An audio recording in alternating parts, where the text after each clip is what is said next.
afternoon. My name is B. Kasturibai. I am pursuing BSc BJC second year in TSWRDC Suryapet. Today I am going to discuss about the structure and types of ovules. The ovule is also called as the integumented megasporangium because the ovule is surrounded by the protective layers called as integuments. That's why it is called as the integumented megasporangium. And if we go with the structure of the structure of ovule consists of two parts, funicle and the body. Funicle is the stalk-like structure. If you see with the diagram here, funicle. This is the stalk-like structure is called as funicle and the remaining part is called as the body. In this body, we have the micropyle, chalazal end, nucleus and also embryo sac. Then what is the micropyle? It means we also know that the ovule is surrounded by the integuments. The place where the integuments are not surrounded is called as the micropyle. If we see here, integuments are surrounded here, but here in the place here the integuments are not surrounded. This small opening and this space is called as the micropyle. What is the function of this micropyle? It means this micropyle helps for the entrance of pollen tube. And then opposite to this micropyle end, chalazal end is present. And in between, embryo sac is present. This embryo sac is enclosed by nucellus, not nucleus, nucellus. What is the function of this nucellus? It means it gives the nourishment to the embryo sac. It gives a nutrition to the embryo sac. That's why this nucellus is also called as food reservoir. Food reservoir.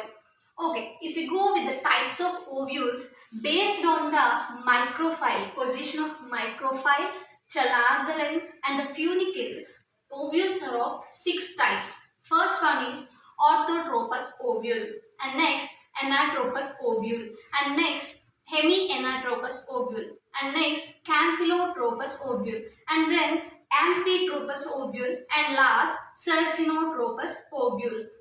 We can discuss in detail. Okay, first one, orthotropous ovule. It means the ovule in which the micropyle, chalazal end and the funicle are in straight line. If you see in the diagram, here the micropyle and the chalazal end and the funicle are in same line.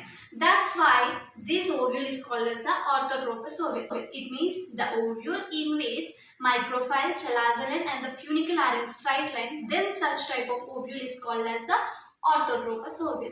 And next, anatropous ovule. It means if the body is inverted, then the ovule is called as the anatropous ovule. It means here it is a funicle and the body is inverted to 180 degrees.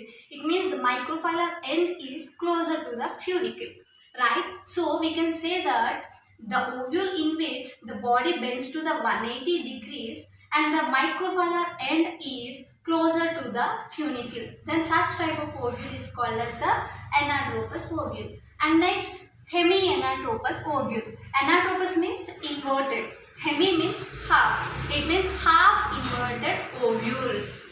In this ovule, the body bends to 90 degrees and the funicle is at right angle to the body. It means in the diagram it is the funicle and it is the body. This body is right angle to the funicle. It means the body is perpendicular to the funicle. We can say that the ovule in which the body bends to the 90 degrees and is at right angle to the funicle, then such type of ovule is called as hemianatropous ovule. And the fourth one is camphilotropous ovule. In this type of ovule, same as in hemianatropous ovule, in camphilotropous ovule also the body bends to 90 degrees. But here the microphylar end is curved. If you see in the diagram, it is a funicle and it is a body. The body bends to 90 degrees. But here the microphylar end is curved. So we can say that the ovule in which the body bends to 90 degrees but the microphylar end is curved, then such type of ovule is called as camphilotropous ovule. And the next one is Amphitropous ovule. In this ovule, the body bends to 160 degrees, but the embryo sac is in horseshoe shaped. If you see in the diagram, it is the funicle and the body bends to 160 degrees, and in the anatropous ovule the body bends to 180 degrees, but in amphitropous ovule the body bends to 160 degrees and the embryo sac is in horseshoe shaped.